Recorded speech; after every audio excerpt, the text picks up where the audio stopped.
ವ್ಯಕ್ತಿ ಇರಬೇಕು, ಅವನೊಬ್ಬ ವಿಶ್ವಾಸಿಯಾಗಿರ್ಬೇಕು.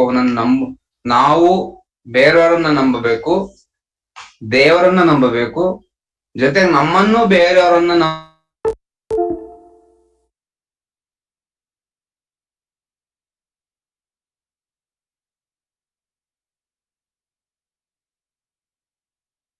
ಎಷ್ಟು ಅವರಿಗೆ ಫೇತ್ಫುಲ್ನೆಸ್ ಇತ್ತು, ಎಷ್ಟು ನಂಬಿಕೆ ಇತ್ತು.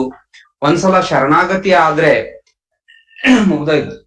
ಕೊಲ್ಲು ಕಾಯಿ ನಿಮ್ಮ ಧರ್ಮ, ಉರಿ ಬರಲಿ ಸಿರಿ ಬರಲಿ ಬೇಕು ಬೇಡೆನ್ನೆನಯ್ಯ ಅಂತಕ್ಕಂಥದ್ದು ಈಗಲೇ ಚಿತ್ಕಳೆಯವರು ಹಾಡಿದ ಹಾಗೆ, ಏನೇ ಜೀವನ ಕೊಟ್ರು ಇಡೀ ಒಂದ್ಸಲ ನಾನು ನಿನಗೆ ಶರಣಾಗತನಾಗ್ಬಿಟ್ಟಿದ್ದೀನಿ ಅಂದ್ರೆ ನನ್ನ ಹೊಣೆ ನಿನ್ನದು, ನನ್ನನ್ನು ಕಾಯ್ತಕ್ಕಂಥ ಹೊಣೆ ನಿನ್ನದು ಅಂತಕ್ಕಂಥ ಒಂದು ದೇವರಲ್ಲಿ ಅಪಾರವಾಗಿರ್ತಕ್ಕಂಥ ವಿಶ್ವಾಸ, ಅಪಾರವಾಗಿರ್ತಕ್ಕಂಥ ನಂಬಿಕೆ ಗುರು ಬಸವಣ್ಣನವರು ಹೊಂದಿದ್ರು ಅಂತಕ್ಕಂಥದ್ದು ನಾವು ನೋಡ್ತಾ ಇದ್ದೇವೆ. ಅನೇಕ ಜನರು, ಕೆಲವರು ಕಷ್ಟ ಸಂದರ್ಭ ಬಂದಾಗ ದೇವ್ರು ಇದ್ದಾನೋ ಇಲ್ಲೋ, ದೇವ್ರು ನನಗೆ ಸಹಾಯ ಮಾಡ್ತಾನೋ ಇಲ್ಲೋ ಅಂತಕ್ಕಂಥ ಅನುಮಾನ ಅವರಲ್ಲಿ ಬರ್ತಾ ಇರುತ್ತೆ. ಆದ್ರೆ ಗುರು ಬಸವಣ್ಣರಾಗಿರ್ಲಿಲ್ಲ, ಅಪಾರವಾಗಿರ್ತಕ್ಕಂಥ ನಂಬಿಕೆ ದೇವರಲ್ಲಿ. ಹಾವು ಕಿಚ್ಚು ಮುಟ್ಟಿಹಾ ಶಿಶುವೆಂದು ಹೆತ್ತ ತಾಯಿ ಮಗನ ಬೆಂಬತ್ತಿ ಬಪ್ಪಂತೆ ಇಪ್ಪ ನೋಡ ಎನ್ನೊಡನೆ ಲಿಂಗದೇವ ಕಾಯ್ದುಕೊಂಡಿಪ್ಪನಾಗಿ. ಹೆಂಗೆ ಪರಮಾತ್ಮ ನನ್ನ ಜೊತೆ ಇದ್ದಾನೆ ಅಂತಂದ್ರೆ, ಹಾವು ಕಿಚ್ಚು ಮುಟ್ಟಿಹಾ ಶಿಶುವೆಂದು, ಸಣ್ಣ ಮಕ್ಕಳು ಆಗ್ಲೇ ತಾನೇ ಕಾಲ್ ಬಂದಿರ್ತವೆ, ಅಂಬೆಗಾಲ್ ನಡಿಲಿಕ್ಕೆ ಶುರು ಮಾಡಿರ್ತವೆ ಮಕ್ಕಳು. ಆಮೇಲೆ ಸ್ವಲ್ಪ ಕಾಲ್ ಬಂದ್ಮೇಲೆ ಎಲ್ಲಿ ಹೋಗ್ತಾರೆ ಏನ್ ಮಾಡ್ತಾರೆ ಅಂತ ಯಾರಿಗೂ ಗೊತ್ತಾಗಲ್ಲ. ಯಾಕೆಂದ್ರೆ ಅವ್ರಿಗೆ ಏನು ಗೊತ್ತಿರಲ್ಲ, ಎಲ್ಲವೂ ಕ್ಯೂರಿಯಾಸಿಟಿ, ಹೊಸದಾಗಿ ಯಾವ ಕಡೆ ಹರಿದಾಡ್ತಾರೆ ಮಕ್ಕಳು. ಅದಕ್ಕಾಗ ಆ ರೀತಿ ಮಕ್ಕಳು ಹರಿದಾಡ್ತಕ್ಕಂಥ ಸಂದರ್ಭದಲ್ಲಿ, ಮಗು ಓಡಿ ಹೋಗ್ತಕ್ಕಂಥ ಸಂದರ್ಭದಲ್ಲಿ ತಾಯಿ ಅಥವಾ ತಂದೆ ಆ ಮಕ್ಕಳು ಹಿಂದೆನೆ ಓಡ್ತಾರೆ. ಯಾಕೆಂದ್ರೆ ಅಲ್ಲಿ ಎಲ್ಲಿ ಹೋಗಿದ್ರೆ ಏನಾಗುತ್ತೋ ಮಗುವಿಗೆ, ಎಲ್ಲಿ ಬೀಳುತ್ತೋ ಮಗು, ಏನಾಗುತ್ತೋ, ಹಾವು ಕಿಚ್ಚು ಬೆಂಕಿಯಲ್ಲಿ ಕೈ ಇಡುತ್ತೋ ಅಥವಾ ಏನಾದ್ರು ಮನೇಲಿ ಚೆಲ್ಲುತ್ತೋ, ಬಟ್ ಏನಾರ ಅವಘಡ ಮಾಡ್ಕೊಳ್ಳುತ್ತೇನೋ ಅಂತ ಹೇಳ್ಬಿಟ್ಟು ತಾಯಿಯ ಕಣ್ಣು ಸಂಪೂರ್ಣವಾಗಿ ಆ ಮಗುವಿನ ಮೇಲೆ ಇರುತ್ತೆ, ಸಂಪೂರ್ಣವಾಗಿರುತ್ತೆ. ತಾಯಿ ಬೇರೆ ಏನೇ ಕೆಲಸ ಮಾಡ್ತಾ ಇದ್ರು ಕೂಡ ಗಮನ ಮಾತ್ರ ಮಗುವಿನ ಮೇಲೆ ಇರುತ್ತೆ. ಅದೇ ರೀತಿ ಪರಮಾತ್ಮ, ನೀ ನನ್ ಜೊತೆ ಆ ರೀತಿಯಲ್ಲಿ ಇದೀಯಾ, ನೀನ್ ಈ ಜಗತ್ತಿನಲ್ಲಿ ಸೃಷ್ಟಿ ಸ್ಥಿತಿ ಲಯ ತಿರೋಧಾನ ಅನುಗ್ರಹ ಅಂತಕ್ಕಂಥ ಕಾಯಕ ನೀನ್ ನಿರಂತರವಾಗಿ ಕೆಲಸ ಇಲ್ಲಿ ಮಾಡ್ತಾ ಇದ್ರು ಕೂಡ ನನ್ನನ್ನ ರಕ್ಷಣೆ ಮಾಡ್ಲಿಕ್ಕೋಸ್ಕರ ನೀನ್ ಸದಾ ಕಾಲ ನನ್ ಜೊತೆ ಇದ್ದೀಯಾ ಲಿಂಗದೇವ ಅಂತಕ್ಕಂಥ ಭರವಸೆ ವಿಶ್ವಾಸ ಗುರು ಬಸವಣ್ಣವರು ಹೊಂದಿದ್ರು. ಅದೇ ರೀತಿ ಗುರು ಬಸವಣ್ಣನವರ ಮೇಲೆ ಪರಮಾತ್ಮನಿಗೆ ಅಪಾರವಾದ ನಂಬಿಕೆ. ಎಲೆ ಬಸವ ನಡೆಮಗನೆ ಎಲೆ ಮಗನೆ ಬಸವರಸ ಬಸವೀ ದೇವ ನಿನ್ನ ಮಹಿತದೋಳ್ ಮರೆದಿಪವು, ನೀನು ಬಿಜ್ಜಳ ರಾಯನಿಪ್ಪ ಮಂಗಳವೆಡೆಗೆ ಹೋಗು, ನೀನು ಬಂದಲ್ಲಿ ಬಂದ ಪೆಂ ನಡೆದಲ್ಲಿ ನಡೆದ ಪೆಂ ಅಂತ ಹೇಳ್ಬಿಟ್ಟು ಪರಮಾತ್ಮನು ಆ ಗುರು ಬಸವಣ್ಣನವರಿಗೆ ಅನುಗ್ರಹವನ್ನು ನೀಡಿ, ನೀನೇನು ಕಳವಳ ಪಡುವ ಕಾರಣ ಇಲ್ಲ, ನೀನ್ ಎಲ್ಲಿ ಹೋಗ್ತಿರೋ ಅಲ್ಲಿ ಬರ್ತೀನಿ, ನಾನು ಎಲ್ಲಿ ಹೋಗ್ತೀಯ ಅಲ್ಲಿ ಬರ್ತೀನಿ, ನೀ ಎಲೆ ಮಗನೆ ಬಸವಣ್ಣ ಬಸವೇಶ ಬಸವೀ ದೇವಂ, ನೀನು ಬಿಜ್ಜಳ ರಾಯನಿಪ್ಪ ಮಂಗಳ ವೇಡಕ್ಕೆ ಹೋಗು, ನಿನ್ನ ಮಹಿತದೋಳ್ ಮರೆದಪೆವು, ನೀನು ನಿಂದಲ್ಲಿ ನಿಂದ ಪೆಂ ಬಂದಲ್ಲಿ ಬಂದ ಪೆಂ ನುಡಿದಲ್ಲಿ ನುಡಿದ ಪೆಂ ಅಂತ ಹೇಳ್ಬಿಟ್ಟು ಹರಿಹರನ ಒಂದು ರಗಳೆಯಲ್ಲಿ ಪರಮಾತ್ಮನ ಆಶ್ವಾಸನೆ, ಪರಮಾತ್ಮನ ವಿಶ್ವಾಸ ಗುರು ಬಸವಣ್ಣವ್ರ ಮೇಲೆ ಹೇಗಿತ್ತು ಅಂತಕ್ಕಂಥದ್ದು. ಅದಕ್ಕಾಗಿ ಪರಮಾತ್ಮನು ಅಂತ ಅಪಾರವಾದ ವಿಶ್ವಾಸದಿಂದ ಈ ಮರ್ತ್ಯಲೋಕದ ಮಹಾಮನೆ ಹಾಳಾಗಿ ಹೋಗಬಾರದೆಂದು ಕರ್ತನಟ್ಟಿದನೆಯ ಗುರು ಬಸವಣ್ಣನವರೆನ್ನುವಂತೆ ಗುರು ಬಸವಣ್ಣನವರ ಮೇಲಿನ ಅಪಾರವಾದ ವಿಶ್ವಾಸದಿಂದ ಪರಮಾತ್ಮನು ಈ ಭೂವಿಗೆ ಗುರು ಬಸವಣ್ಣನವರನ್ನ ನಾವು ಕಳಿಸ್ಕೊಟ್ಟಿರೋದನ್ನು ನೋಡ್ತಾ ಇದ್ದೇವೆ. ಈ ರೀತಿ ನಾವು ಕೂಡ ಅಷ್ಟೇ, ನಾವು ನಂಬಿಕಸ್ಥ ವ್ಯಕ್ತಿ ಆಗಿರ್ಬೇಕು. ನಾವು ಕೂಡ ಎಲ್ಲರೂ ನಮ್ಮನ್ನ ನಂಬಬೇಕು, ಆ ರೀತಿಯಾಗಿರ್ತಕ್ಕಂಥ ವ್ಯಕ್ತಿತ್ವವನ್ನ ನಾವು ಇಲ್ಲಿ ಗಳಿಸ್ಕೋಬೇಕು ಅಂತಕ್ಕಂಥದ್ದು ವಚನ ಸಾಹಿತ್ಯದಲ್ಲಿದೆ. ಒಂದ್ಸಲ ನಂಬಿಕೆ ಹೋದ್ರೆ ಮುಗ್ದೋಯ್ತು, ವಿಶ್ವಾಸ ಹೋದ್ರೆ ಮುಗ್ದೋಯ್ತು. ನಾವೆಷ್ಟೇ ಒಳ್ಳೆ ಕೆಲಸ ಮಾಡಿದ್ರು ಯಾರು ನಮ್ಮನ್ನ ನಂಬೋದಿಲ್ಲ. ಅದಕ್ಕಾಗಿ ನಾವು ಈ ಸದಾ ಕಾಲ ವಿಶ್ವಾಸ ಪೂರ್ಣ ವ್ಯಕ್ತಿಯಾಗಿರ್ಬೇಕು ಅಂತಕ್ಕಂಥದನ್ನ, ಈಗ ಒಬ್ಬ ವ್ಯಕ್ತಿ ಗೌರ್ಮೆಂಟ್ ಜಾಬ್ ಮಾಡ್ತಾರೆ ಅಂತಂದ್ರೆ ಗೌರ್ಮೆಂಟ್ಗೆ ಮ್ಯಾನೇಜ್ಮೆಂಟ್ಗೆ ಅವನು ವಿಶ್ವಾಸವಾಗಿರ್ಬೇಕು. ಮನೆಯಲ್ಲಿ ಗಂಡ ಹೆಂಡತಿ ಮಕ್ಕಳು ಎಲ್ಲರೂ ಇರ್ತಾರೆ. ಒಂದ್ ಸಂಸಾರ ಕುಟುಂಬ ಅಂತಂದ್ರೆ ಗಂಡ ಹೆಂಡತಿಗೆ ವಿಶ್ವಾಸಿಯಾಗಿರ್ಬೇಕು, ಹೆಂಡತಿ ಗಂಡನಿಗೆ ವಿಶ್ವಾಸಿಯಾಗಿರ್ಬೇಕು. ಎಲ್ಲಿ ವಿಶ್ವಾಸಘಾತ ಆಗುತ್ತೋ ಅಲ್ಲಿ ಏನಾಗುತ್ತೆ, ಒಂದ್ ಸಂಸಾರದಲ್ಲಿ ಕುಟುಂಬದಲ್ಲಿ ವಿಶ್ವಾಸಘಾತ ಆದ್ರೆ ಅಲ್ಲಿ ಆ ಸಂಸಾರದ ಅಳಿವು ಆರಂಭ ಆಗ್ತದೆ. ದೇಶದಲ್ಲಿ ವಿಶ್ವಾಸಘಾತ ಆದ್ರೆ ಅಲ್ಲಿ ದೇಶಕ್ಕೆ ದುಷ್ಟರು ದುರುಳರು ಏನು ನಮ್ಮ ಅಪೋಸಿಟ್ ಶತ್ರು ಸೈನ್ಯ ನಮ್ಮ ಮೇಲೆ ಅಟ್ಯಾಕ್ ಮಾಡ್ತಾ ಇರುತ್ತೆ. ಹೀಗಾಗಿ ಎಲ್ಲಾ ಕಡೆ ಜೀವನದ ಎಲ್ಲಾ ಸಂದರ್ಭಗಳಲ್ಲಿಯೂ ಆಮೇಲೆ ಎಲ್ಲಾ ಪಾತ್ರಗಳಲ್ಲಿಯೂ ಕೂಡ ಈ ವಿಶ್ವಾಸ ಅಂತಕ್ಕಂಥದ್ದು ಬಹಳ ಮುಖ್ಯ. ಅದಕ್ಕಾಗಿ ಅಂತ ಒಂದು ಶ್ರೇಷ್ಠವಾಗಿರ್ತಕ್ಕಂಥ ವಿಶ್ವಾಸ ಅಂತಕ್ಕಂಥ ಗುಣ ಇರಬೇಕು ಅಂತಕ್ಕಂಥದ್ದು. ನಂಬಿ ಕರೆದಡೆ ಓ ಎನ್ನನೇ ಶಿವನು, ನಂಬದೆ ನಚ್ಚದೆ ಬರೆದೇ ಕರೆಯುವವರ ಕೊಂಬ ಮೆಟ್ಟಿ ಕೂಗೆಂದ ನಮ್ಮ ಲಿಂಗದೇವ ಅಂತ ಹೇಳ್ಬಿಟ್ಟು ಗುರು ಬಸವಣ್ಣ. ನಂಬಿ ಕರೆದರೆ ಪರಮಾತ್ಮ, ವಿಶ್ವಾಸ ಇಟ್ಟು ಕರೆದ್ರೆ ಪರಮಾತ್ಮ ಖಂಡಿತವಾಗಿಯೂ ನಮ್ಮ ಭಕ್ತಿ ಒಲಿತಾನೆ. ನಮ್ಮ ಭಕ್ತಿಯಲ್ಲೂ ಕೂಡ ಅಪಾರವಾಗಿರ್ತಕ್ಕಂಥ ವಿಶ್ವಾಸ ನಮಗಿರ್ಬೇಕು. ಏನೋ ಕಷ್ಟ ಬಂದ ತಕ್ಷಣ ಪರಮಾತ್ಮ ನನ್ನ ಕೈ ಬಿಟ್ಟ ಅಂತಕ್ಕಂಥ ಮಾತನ್ನ ನಾವು ಭಾವನೆಯಲ್ಲಿ ತಂದುಕೋಬಾರದು. ಪರಮ ಪೂಜ್ಯ ಅಪ್ಪಾಜಿಯವರಾಗ್ಲಿ ಮಾತಾಜಿಯವರಾಗ್ಲಿ ಯಾವಾಗ್ಲೂ ಪ್ರವಚನದಲ್ಲಿ ಒಂದು ಕತೆ ಹೇಳ್ತಿದ್ರು. ಒಬ್ಬ ವ್ಯಕ್ತಿ ಅಪಾರವಾಗಿರ್ತಕ್ಕಂಥ ಭಕ್ತಿಯನ್ನ ಹೊಂದಿದ್ದ ಪರಮಾತ್ಮ ಲಿಂಗದೇವನಲ್ಲಿ. ಅವನಿಗೆ ಯಾವುದೋ ಒಂದು ಸಂದರ್ಭದಲ್ಲಿ ಒಂದು ಕಾಡಾದ್ಮೇಲೆ ಅಲ್ಲಿ ಮರಳುಗಾಡು ಅಂಥ ಕಡೆ ಹಾದು ಹೋಗುವಂತ ಪ್ರಸಂಗ ಬಂದಿತ್ತು. ಸದಾಕಾಲ ಪರಮಾತ್ಮನ ಸ್ಮರಣೆ, ಲಿಂಗದೇವನ ಸ್ಮರಣೆ ಮಾಡ್ತಾ ಮಾಡ್ತಾ ಮಾಡ್ತಾ ಇದ್ದ. ಯಾವಾಗ್ಲೂ ಪರಮಾತ್ಮ ನನ್ನ ಜೊತೆ ಇದ್ದಾನೆ ಅಂತಕ್ಕಂಥ ಭಾವನೆ ಕೂಡ ಆ ವ್ಯಕ್ತಿಗಿತ್ತು. ಅವಾಗ ಅವನು ಹೋಗ್ತಾ ಇರ್ತಾನೆ, ನಡ್ಕೊಂಡು ಹೋಗ್ತಾ ಇರ್ತಾನೆ. ಅಲ್ಲಿ ನಡ್ಕೊಂಡು ಹೋಗ್ತಕ್ಕಂಥ ಸಂದರ್ಭದಲ್ಲಿ 4 ಹೆಜ್ಜೆಗಳು ಮೂಡ್ತಾ ಇದ್ವಲ್ ದಾರಿಯಲ್ಲಿ. ಅವಾಗ ಅವನಿಗೆ ನಂಬಿಕೆ ವಿಶ್ವಾಸ ಇತ್ತು ಅಲ್ಲಿವರೆಗೂ.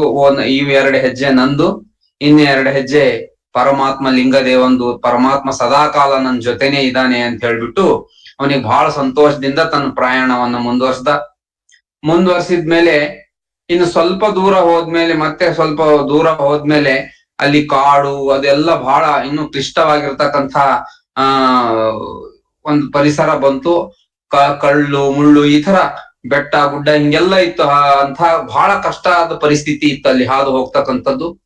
ಅವಾಗ ನೋಡ್ತಾನೆ, ಅವಾಗ ಅವನಿಗೆ ಡೌಟ್ ಬಂತು, ಇಂಥ ಕಷ್ಟದಲ್ಲಿಯೂ ಕೂಡ ಪರಮಾತ್ಮ ನನ್ನ ಜೊತೆ ಇರ್ತಾನ, ಪರಮಾತ್ಮ ನನ್ನ ಜೊತೆ ಇದಾನ ಅಂತ ಹೇಳ್ಬಿಟ್ಟು ಒಂದ್ ಸ್ವಲ್ಪ ಡೌಟ್ ಬರ್ಲಿಕ್ಕೆ ಶುರು ಆಯ್ತು. ಡೌಟ್ ಬರ್ಲಿಕ್ಕೆ ಶುರು ಆದ್ಮೇಲೆ ಚೆಕ್ ಮಾಡೋದು ಹೆಂಗೆ ಅಂತ ಹೆಜ್ಜೆ ನೋಡ್ತಾನೆ. ಅಲ್ಲಿ ನೋಡಿದ್ರೆ 2 ಹೆಜ್ಜೆ ಇತ್ತು. 2 ಹೆಜ್ಜೆ ಇದ್ದಾಗ ಬಹಳ ದುಃಖ ಆಯ್ತು ಅವನ್ ಮನ್ಸಿಗೆ. ದುಃಖ ಆದಾಗ ಅವನ್ ಕೇಳ್ತಾನೆ, ಪರಮಾತ್ಮ ಲಿಂಗದೇವ, ಇಷ್ಟೊತ್ತು ನೀನು ನನ್ನ ಜೊತೆ ಇದ್ದೆ, ಸರಳವಾದ ದಾರಿ ಇತ್ತು ಅಂತ ಹೇಳಿ ನನ್ ಜೊತೆ ಇದ್ದೆ. ಈಗ 4 ಹೆಜ್ಜೆ ಮೂಡ್ತಾ ಇದ್ವು, ಆದ್ರೆ ಈ ದಾರಿ ಎಲ್ಲ ಕ್ಲಿಷ್ಟ ಆಗಿದೆ ಅಂತ ಹೇಳ್ಬಿಟ್ಟು ನೀನು ನನ್ ಕೈ ಬಿಟ್ಟಲ್ಲ ಅಂತ ಅವನ್ ಕೇಳ್ತಾನೆ ಪರಮಾತ್ಮನಿಗೆ. ಅವಾಗ ಪರಮಾತ್ಮ ಲಿಂಗದೇವನ ವಾಣಿ ಹೇಳುತ್ತೆ, ಇಲ್ಲ ಮಗನೇ, ಅಲ್ಲಿ ಈ ಕಷ್ಟ ಬಹಳ, ನೀನ್ ನನ್ನ ಪರಮ ಭಕ್ತ, ನಿನ್ ಮೇಲೆ ನನಗೆ ಅಪಾರವಾದ ನಂಬಿಕೆ ಇದೆ. ನೀನ್ ಇಂಥ ಕಷ್ಟದ ದಾರಿಯಲ್ಲಿ ನಿನಗ್ ಸಾಗ್ಲಿಕ್ಕೆ ಇನ್ನೂ ಬಹಳ ಕಷ್ಟ ಆಗ್ಬೋದು ಅಂತ ಹೇಳ್ಬಿಟ್ಟು ನಿನ್ನನ್ನ ನಾನು ಕೈಗಳಲ್ಲಿ ಎತ್ಕೊಂಡ್ ಬಿಟ್ಟಿದೀನಿ. ಅಲ್ಲಿ ಮೂಡ್ತಕ್ಕಂಥ ಹೆಜ್ಜೆ ನಂದು ಅಂತ ಹೇಳ್ಬಿಟ್ನಂತೆ ಪರಮಾತ್ಮ. ಅಂದಾಗ ಈ ರೀತಿ ವಿಶ್ವಾಸ, ಭಕ್ತನ ಮೇಲೆ ಪರಮಾತ್ಮನ ವಿಶ್ವಾಸ, ಪರಮಾತ್ಮನ ಮೇಲೆ ಭಕ್ತನ ವಿಶ್ವಾಸ, ಭಕ್ತನ ಮೇಲೆ ಪರಮಾತ್ಮನ ವಿಶ್ವಾಸ ಅಂತಕ್ಕಂಥದ್ದು. ಈ ರೀತಿ ಇದು ಬೇರೆ ಬೇರೆ ಭಾಗದಲ್ಲಿ ಇದನ್ನೇ ನಾವು ಸಮರತಿ ಅಂತ ಕರೀತಾರೆ. ಸಮರತಿ, ಸಮಕಳೆ, ಸಮರತಿ, ಸಮಕಳೆ, ಇನ್ನೊಂದೇನಿದೆ, ನದಿಯೊಳಗೆ ನದಿ ಬೆರೆಸದಾಗದಂತಾಗದನ್ನ ಸಮರತಿ, ಸಮಸುಖ, ಸಮಕಳೆ ಅಂತಕ್ಕಂಥದ್ದು ವಚನ ಸಾಹಿತ್ಯದಲ್ಲಿ ಏನು ಶಬ್ದಗಳು ಬರ್ತಾವೋ ಇದು. ಪರಮಾತ್ಮನು ಸಮರತಿ ಅಂತಂದ್ರೆ ಏನ್ ಗೊತ್ತಾ, ಪರಮಾತ್ಮನ ಲಿಂಗದೇವನ ಪೂಜೆ ಮಾಡ್ತಾ ಮಾಡ್ತಾ ಮಾಡ್ತಾ ನಾವು ಆನಂದವನ್ನ ಹೊಂದತಕ್ಕಂಥದ್ದು.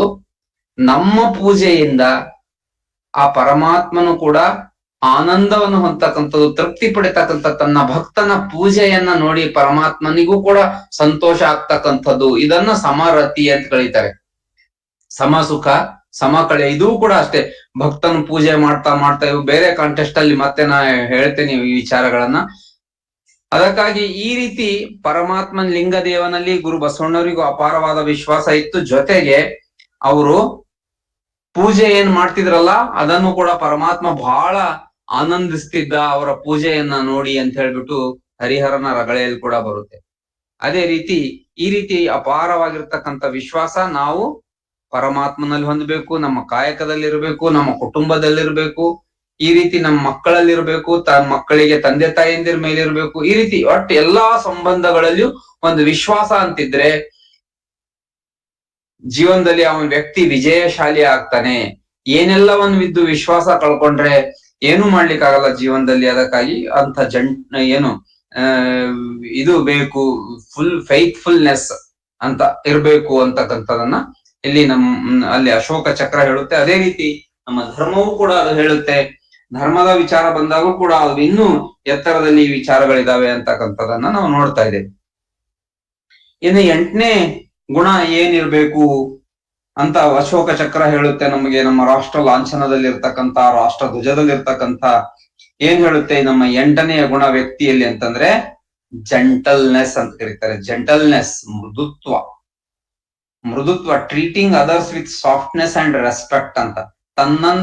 ತನ್ನಂತೆ ಪರರ ಬಗೆದಡೆ ಕೈಲಾಸ ಭಿನ್ನಾಣವಕ್ಕೂ ಸರ್ವಜ್ಞ ಅಂತ ಹೇಳ್ತಾರೆ. ಸರ್ವಜ್ಞ ಅಂದ್ರೆ ನಾವು ನಮ್ಮನ್ನ ಬೇರೆಯವ್ರು ಹೇಗೆ ಟ್ರೀಟ್ ಮಾಡ್ಬೇಕು ಅಂತ ನಾವು ಬಯಸ್ತೀವೋ, ನಮ್ಮನ್ನ ಬೇರೆಯವ್ರು ಹೆಂಗೆ ಕಾಣ್ಬೇಕು ಅಂತ ನಾವು ಬಯಸ್ತೀವೋ, ಅದೇ ರೀತಿ ನಾವು ಬೇರೆಯವರನ್ನ ಕಾಣ್ಬೇಕು. ಜೆಂಟಲ್ನೆಸ್, ಮೃದುತ್ವ, treating others with softness and respect.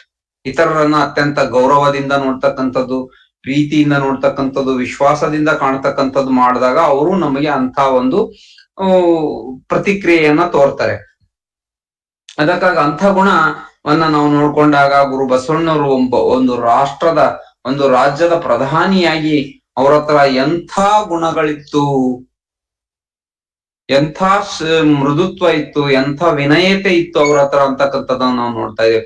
ಅತ್ಯಂತ ಮೃದು ಹೃದಯ, ಇಡೀ ಶರಣ ಗಣದಲ್ಲೇ ಎಲ್ಲಕ್ಕಿಂತ ಮೃದು ಹೃದಯ ಯಾರಿದ್ರು ಅಂತಂದ್ರೆ ಗುರು ಬಸವಣ್ಣವರಿದ್ರು.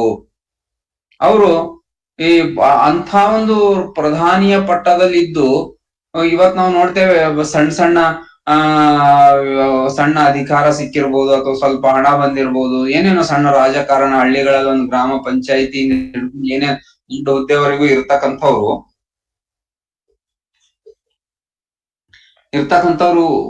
ಬಹಳ ಅಹಂಕಾರದಿಂದ ಬೀಗ್ತಕ್ಕಂಥದ್ದು. ಈ ಸಮಾಜದಲ್ಲಿ